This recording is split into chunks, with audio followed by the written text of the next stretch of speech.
Baton Rouge is heating up, and so are the transfers coming in to the LSU Tigers. I'm Nathan Johnston here with my co-host Brad Hopkins.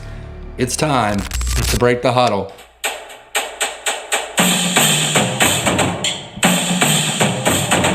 Brad, we're back for another episode of transfers. We've been going through the top 25 teams.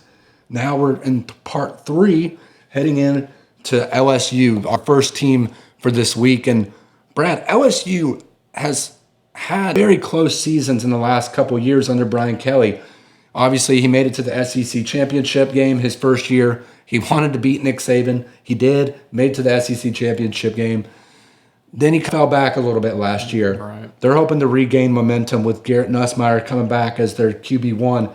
And what do? They bring in 2 star wide receivers, and that's who we're going to take a look at today. Starting with the first one, Brad. And these 2 guys, you turn on the tape and they just light up the screen, no matter where you put them. Let's start off with the first guy, Nic Anderson, wide receiver coming over from Oklahoma. Big physical threat, can line up and slot outside.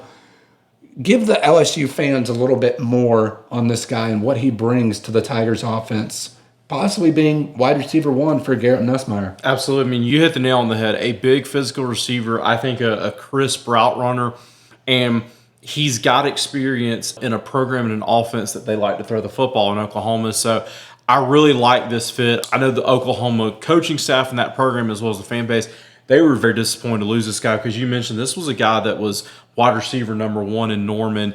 And when we think about LSU really going back to 2019, what have they had? They've had excellent quarterback play and they've had just unbelievable wide receiving cores, and it continues this year. I think it's a lot going too much into an LSU preview because we've got time for that. Sure. But I think it's a big year for Brian Kelly. And what have we seen?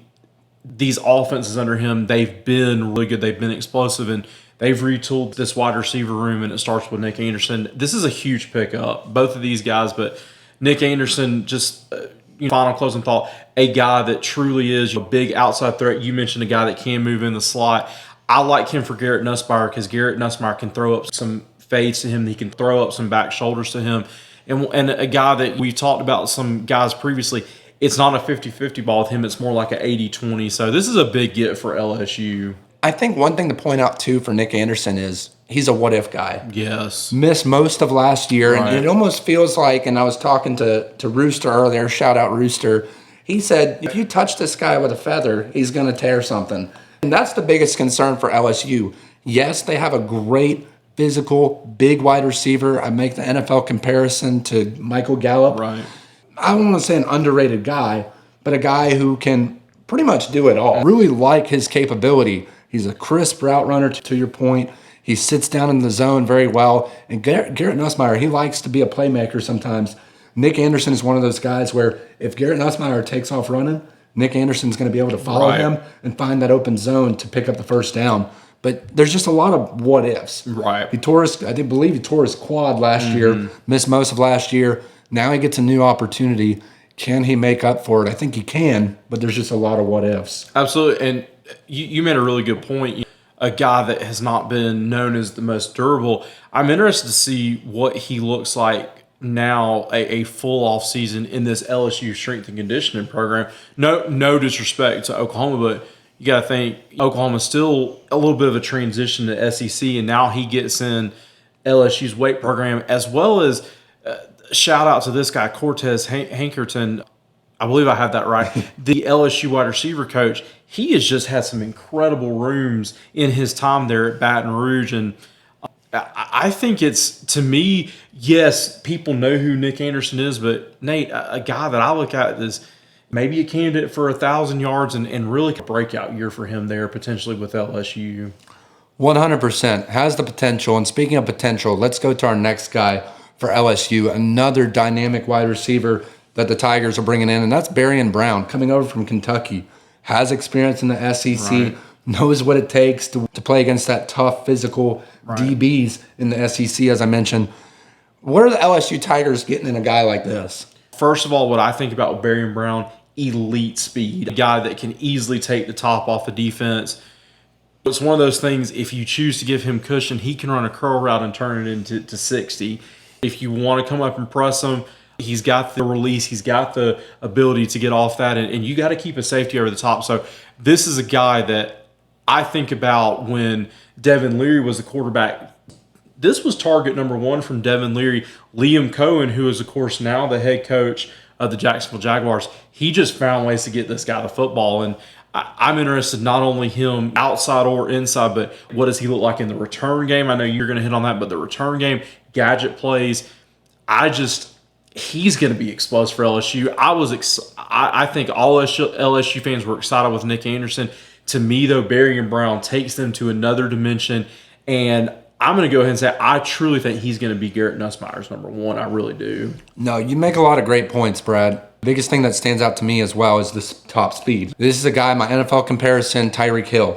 This guy's top speed, I believe, at one point in a game was 21.6 miles an hour. He's moving. That dude can move. And the thing is you line up in the slot, you line him up outside, he can beat you deep, he can beat you in the zone, and, oh, by the way, he can go in motion and get those end arounds. I was trying to think of how to word it correctly, but you get the end arounds, you get the speed option, inside pitch, those gadget plays like you mentioned. And, oh, by the way, he can do special teams too. Right. I believe he had a 95-yard kick return against Florida last year. So this is the type of guy that's going to keep defensive coordinators up at night.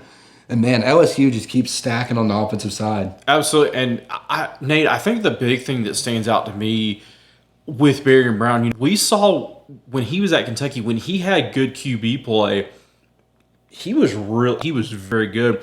And we saw his numbers dip last year, and obviously the Kentucky offensive play overall, but their quarterback play wasn't at the level it's been. So here he comes with Garrett Nussmeier, who he's one of the top, I would say, 3 or 4 quarterbacks in the country.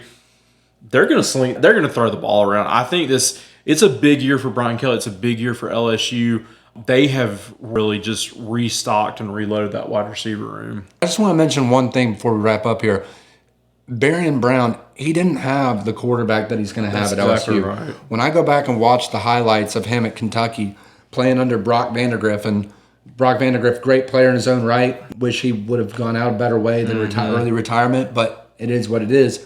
The reality is Garrett Nussmeier, potential first-round draft pick, potential Heisman favorite, and now you get to go play for a guy like that. Man, it's going to be exciting to watch. LSU fans, you have a lot in the tank coming.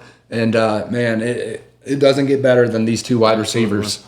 LSU fans, let us know down in the comments what you think about these 2 dynamic wide receivers coming to your program. And are they the next dynamic duo for the LSU offense like we saw back in 2019 with Joe Burrow and those wide receivers? Going to be fun to watch. Be sure to like this video, subscribe down below, and turn on that bell notification so you can stay up to date when we post our latest content. We'll see you next week. It's time to break the huddle.